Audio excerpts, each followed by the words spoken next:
EA Sports. It's in the game.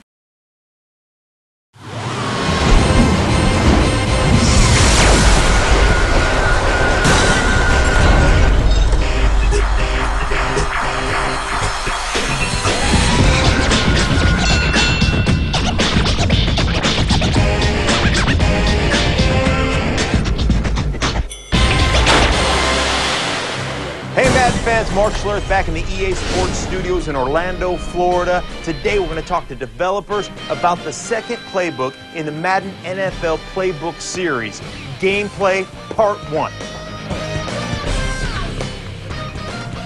I'm here with gameplay designer Larry Rehart. Larry, there's so much to talk about here. And the NFL's become a passing league. Absolutely. I mean, it's all about throwing the ball. One of the big differences I've noticed, the trajectory of the ball. Tell me about how you've designed that. Well, you know, just like real life, you played with one of the all-time greats in John Elway. The thing that Carried him, by the way. How many Super Bowls did he win before I got to Denver? 0.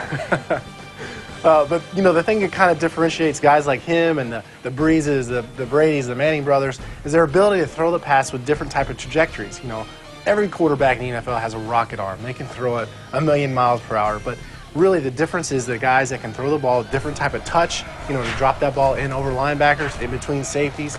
And we really, you know, made a concerted effort on focusing on changing the trajectories in Madden NFL 13. You know, you speak of the quarterbacks, and John Elway, one of the greatest that's ever played. And of course, I'm kidding. He carried me. But the biggest thing was, for me, is watching quarterbacks and the different release angles. You know, you watch a quarterback go through, focus through his reads, and all of a sudden, boom, he'll hit a back, running a little drag across there. Tell me about some of the quarterback options you put in. Well, yeah, exactly. Like, that's a perfect example of what we changed in this year's game is throwing a swing pass. Last year, you would just tap it, throw a lob pass, and it would go way up in the air and be what our users call a moon ball. And essentially, I would get the running back catching it near the sideline, and he wouldn't have time to turn it upfield. So this year, you just tap it and lob it to him, and he'll catch it in stride and have plenty of time to get upfield and make a play for you. Everybody knows, and when you play offensive line especially, you got to protect the quarterback. And one of the ways you protect the quarterback in the NFL is the play action. Of course, quarterback dropbacks, he flags that ball out there, right? That slows everybody down, that freezes those linebackers, then all of a sudden he drops back and he lets loose. Tell me about how you guys have incorporated play action. Yeah, play action is a huge part of, like you're talking about, in the real NFL.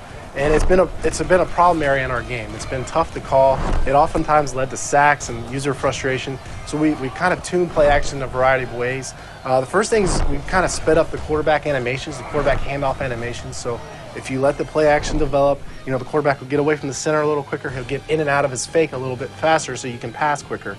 Another change is just the plays themselves. We had Brad Childerson a few months ago, and he kind of explained to us that, you know, most play action plays you don't have all 5 receivers going out.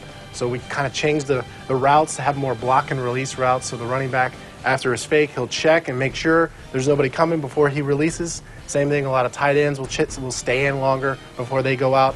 And then finally, we've added a new play action abort mechanic.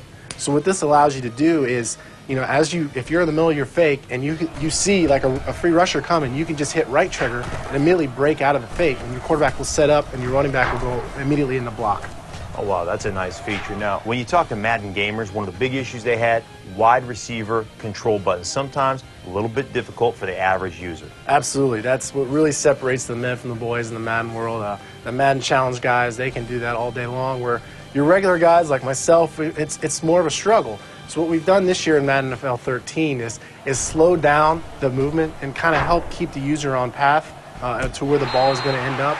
Obviously, if you click on, your intent is to catch the ball. So we want to kind of help the user and guide them into that direction. Okay, we all know the game is all about offense, but let's talk about the dumb guys who play on the other side, the defensive players. How have you made that better this year? Certainly. We haven't forgot about that side of the ball. Obviously, there's 2 sides of the ball. We can't just focus all on offense. And we've added a new read and react defensive AI system. And what that means is it basically eliminates the psychic DB. You know, the situations where your defensive player would magically spin around without seeing the ball thrown and make an interception or a swat, or he cuts with the receiver even though he doesn't see him cut. So just like real life, Champ Bailey can't make a play on the ball unless he actually sees it happen. So in Madden NFL 13, that won't happen until they see the ball thrown. One of the big changes this year is the ability to disguise your coverage. Last year's game, it was real easy to tell if it was man or zone. You could simply motion a receiver, and if a defender chased him across the field, you knew it was man coverage right away. This year, we've added new zone swapping logic, so defenders will chase across the formation as the receiver goes in motion, but it could still be in zone coverage, so you won't know until you snap the ball, and then you still have to make a read at that point. Now tell me about this right here, the alignment. Right, that's another big change. In last year's game, say this is Greg Jennings in the slot, we would oftentimes in man coverage, this would be a linebacker covering him, and that was an immediate advantage for the offense, and we wanted to make sure we use best on best principles. So we're going to have corners on receivers. If it happens to motion out a fullback out here, you're not going to get Darrelle Revis covering him. You're going to get the linebacker to follow him out there. So just different, realistic ways that the NFL defenses cover guys is the same that we have in Madden NFL 13. Speaking of best on best, I want to look at your drawing and then look at my drawing. Yeah. Mine just the interior too, by the way. You notice I don't put corners, I don't use safeties and wide receivers. Little secret here.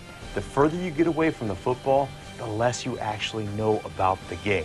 Those wide receivers and those guys, they play out in the water. I like the concrete. That's just some of what gameplay has to offer. Check out the website for more. Now, the third video in the Madden NFL Playbook series, audio, comes out May 14th, so make sure you stay tuned.